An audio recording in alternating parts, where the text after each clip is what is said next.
अस्सलाम वालेकुम दोस्तों, मेरा नाम है अली हमजा चीमा और आप देख रहे हैं मेरा यूट्यूब चैनल। तो पाकिस्तान के सबसे बड़े बैटर बाबर आजम का कल एक ज़ल्मी टीवी पर इंटरव्यू हुआ है, उसको आप पॉडकास्ट भी कह सकते हैं। उसमें बहुत ज़्यादा चीज़ें पूछी गई बाबर आजम के हवाले से कि बाबर आजम जब चैंपियन ट्रॉफी में आपने ओपनर की वो किसका फैसला था, और मोहम्मद आमिर की जब उनको रिसेंटली पीछे मैचेस में सर के ऊपर बॉल लगी थी उसके बारे में पूछा गया, और बाबर आजम आगे क्या करना चाहते हैं उनके बारे में, और जो लोग बाबर आजम पर क्रिटिसिज्म करते हैं उनके बारे में बाबर आजम क्या कहना चाहते हैं। और इस पॉडकास्ट के अंदर बाबर आजम ने अपनी प्लेइंग 11 भी बताई, और हैरानगी की बात यह है कि बाबर आजम ने खुद को और विराट कोहली को इस प्लेइंग 11 में नहीं रखा। जब बाबर आजम की प्लेइंग 11 के बारे में पूछा गया तो साथ उन्होंने मेंशन किया कि आपने हर कंट्री से 2 प्लेयर लेने हैं, तो आपका एतराज़ नहीं हो सकता इसको रखा है और इसको नहीं रखा, इस बॉलर को रखा है या इस बैट्समैन को नहीं रखा। तो प्लेइंग 11 है बाबर आजम की। सबसे पहले बाबर आजम ने रोहित शर्मा का नाम लिया, इंडिया के ओपनर है आपको पता है।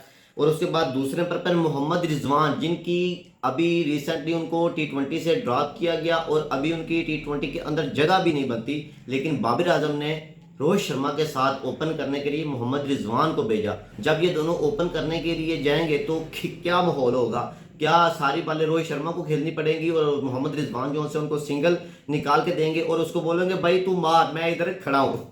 तो तीसरे नंबर पर पाकिस्तानी बैट्समैन फ़खर जमान को रखा है, इन पे कोई डाउट नहीं है।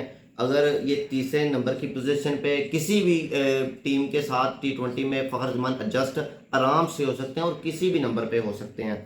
उस बाद चौथे नंबर पर सूर्य कुमार यादव को, ये भी इंडियन प्लेयर है, इसका नाम लिया। उसके बाद जोश बटलर, डेविड मिलर, और उसके बाद मार्क जॉनसन जो कि allrounder, Rashid Khan spinner bowler यहाँ पर रखा है। और उसके बाद 9 नंबर के ऊपर पैट कुमिंस ऑस्ट्रेलिया के। और जो बॉलिंग में अगर हम बात करें तो मिचेल स्टार्क को बाबर आजम ने अपने इस वर्ल्ड 11 में रखा है, और मार्क वुड है, मतलब स्पीड वाले बॉलर भी अपनी टीम में रखे हैं। यहाँ पर बाबर आजम ने 2 कीपर अपनी प्लेइंग 11 में रखे हैं, एक जोश बटलर और एक मोहम्मद रिजवान। क्या इस प्लेइंग 11 के अंदर मोहम्मद रिजवान की जगह बनती है?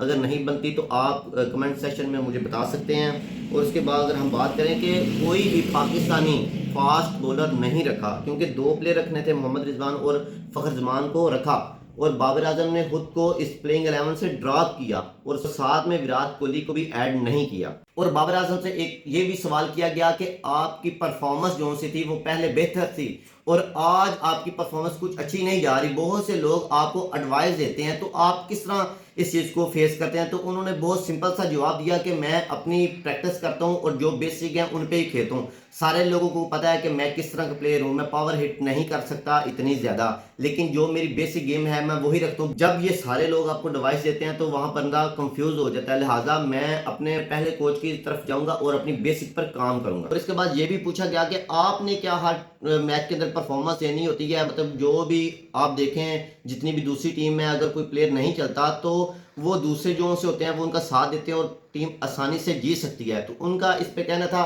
कि मुझ पे ज़्यादा आपको उम्मीदें नहीं रखनी चाहिए, मतलब कभी कभार होता है आप मैच जितवा देते हैं, कभी आपसे मैच नहीं जितवा सकते, आप अच्छी परफॉर्मेंस देते हैं और कभी आप अच्छी परफॉर्मेंस नहीं देते, लेकिन पूरी टीम की जिम्मेदारी होती है, क्योंकि हर प्लेयर का दिन नहीं होता और हर बॉलर का दिन नहीं होता। 5-6 प्लेयर होते हैं टीम के अंदर और किसी एक का दिन होता है और वो अच्छा करता है, और साथ उसके बॉलिंग की बात करें तो 5 बॉलर खेलते हैं और उन 5 बॉलरों में से कोई 1-2 बॉलर होता है जिसका वो दिन होता है, सारे रल मिलकर परफॉर्मेंस करें तो यही अच्छी चीज़ होती है और टीम मैच जीती भी है। तो साथ में एक ये भी सवाल हुआ कि जब मोहम्मद आमिर ने आपको बाउंस किया और आपके सर पे बॉल लगी थी तो उस टाइम आप हेलमेट के अंदर वो क्या चीज़ें चल रही थी, आपके जहन के अंदर क्या था, क्योंकि आपके हेलमेट के ऊपर बॉल लगी थी। तो इस आजम ने कहा कि कुछ मुझे ऐसा फील नहीं हुआ, मैं बहुत ईजी था, क्योंकि मैच के दौरान आपको बॉल लगती रहती है, तो इसी तरह ये भी सिंपल की तरह बॉल लगी इसका, इसलिए मुझे कुछ मतलब परेशानी नहीं हुई और ना ही मैं कंफ्यूज हुआ, मैं कंफर्टेबल था और ये चीज़ें होती रहती हैं। और इसके बाद एक और सवाल पूछा गया कि आपके बहुत ज़्यादा फ़ैन है और आपके फ़ैन आपको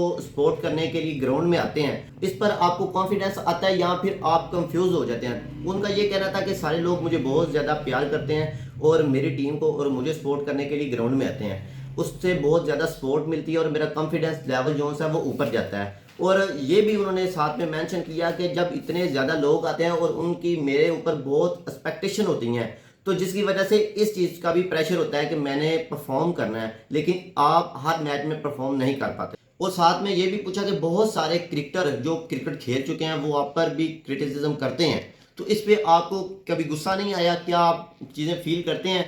और इस पे उनका जवाब था कि जो कोई भी तनकीद करता है, जब वो मेरी क्रिकेट पे बात करता है तो बात समझ आती है, लेकिन जब लोग पर्सनल अटैक करते हैं तो फिर थोड़ी सी हैरानगी होती है। और ये मेरी नहीं बल्कि कि पाकिस्तान की ये इंसल्ट करते हैं, और ये सारे अपने ही लोग हैं जो और इंसल्ट करते हैं। ये दरअसल मेरी इंसल्ट नहीं, ये बल्कि कि पाकिस्तान की इंसल्ट है, क्योंकि मैं पाकिस्तान का बेस्ट प्लेयर हूँ इस टाइम। साथ में ये भी सवाल पूछा गया कि जब आपने चैंपियन ट्रॉफी में ओपन किया तो ये किसका फैसला था?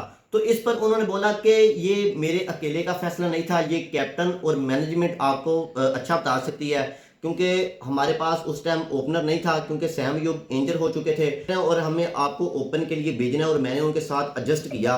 और साथ में ये पूछा गया कि जब फ़खर जमान भी इंजर हो गए तो इमाम उल हक को ओपन के लिए लेकर आए, तो क्या ये पहले लेके आ जाते तो ठीक ना होता? तो इस पर बाबर आजम ने कहा कि अगर सैम अयूब की जगह इमाम उल हक को पहले ही ले आते तो चीज़ें बहुत ज़्यादा ठीक हो जानी थी और हमारे टूर्नामेंट का रिजल्ट भी कुछ डिफरेंट आना था। और उनसे पूछा गया कि जो T20 वर्ल्ड कप के अंदर मोहम्मद आमिर से सुपर ओवर करवाया गया था, वो आपका फैसला था या मैनेजमेंट का फैसला था, क्योंकि उस टाइम कैप्टन आप थे? तो और उनका इस पे ये कहना था कि मेरे अकेले का फैसला नहीं था, मेरा फैसला भी उसमें मौजूद था। मैनेजमेंट और कोच सारी टीम ने इकट्ठा फैसला किया था, क्योंकि मोहम्मद आमिर उस टाइम बहुत अच्छी परफॉर्मेंस दी और उन्होंने ऑल T20 जितने ये टूर्नामेंट हुआ उन्होंने अच्छी परफॉर्मेंस दी और अच्छी बॉलिंग की। तो हमारा मोहम्मद आमिर पे बिलीव था और इसलिए सारों ने मिलकर मोहम्मद आमिर का नाम लिया और मोहम्मद आमिर को सुपर ओवर करवाने के लिए भेजा। बाबर आजम से उनकी दिल की बात पूछी कि आपकी ख्वाहिश क्या है, और बाबर आजम की जो ख्वाहिश है जो उन्होंने बताई, उन्होंने बोला कि मैं ट्रॉफी जीतना चाहता हूँ, क्योंकि पाकिस्तान के अब वो कैप्टन तो नहीं रहे, अब वो पेशावर ज़ल्मी के कैप्टन है। तो अगर उन्होंने कोई ट्रॉफी जीतनी है तो वो पेशावर ज़ल्मी को फाइनल जिताने में कामयाब हों और अपनी ये ख्वाहिश पूरी करें। और आखिरी सवाल जो बाबर आजम से पूछा गया कि आपकी बेसिक क्रिकेट और जो मॉडर्न डे क्रिकेट आ रही है, आप किस पर फोकस कर रहे हैं? तो इस पर बाबर आजम ने बोला कि मेरी जो बेसिक क्रिकेट है मैं वही खेलूंगा और मैं इसके अंदर कुछ चीज़ें ऐड कर रहा हूँ। तो नेक्स्ट आपको आने वाले टाइम में बेहतर परफॉर्मेंस नजर आएगी। और जो मुझ पे क्रिटिसिज्म करते हैं, मैं ये नहीं कहता कि मैं परफॉर्मेंस करके उनको मुंह तोड़ जवाब दूंगा, मेरी ऐसी तरबियत नहीं। तो ये था बाबर आजम का इंटरव्यू। कल पाकिस्तान के अंदर PSL भी स्टार्ट हो रही है, पेशावर ज़ल्मी का मैच भी होगा और उसके बाद दूसरे दिन भी पेशावर ज़ल्मी का मैच होगा, क्योंकि ये दोनों मैच जीतने पेशावर ज़ल्मी के लिए बहुत ज़रूरी हैं और फाइनल में जगह बनाने के लिए और पहले क्वालिफाई करने के लिए और फाइनल में जाकर पेशावर ज़ल्मी ट्रॉफी जीते और बाबर आजम अपनी ख्वाहिश पूरी करें।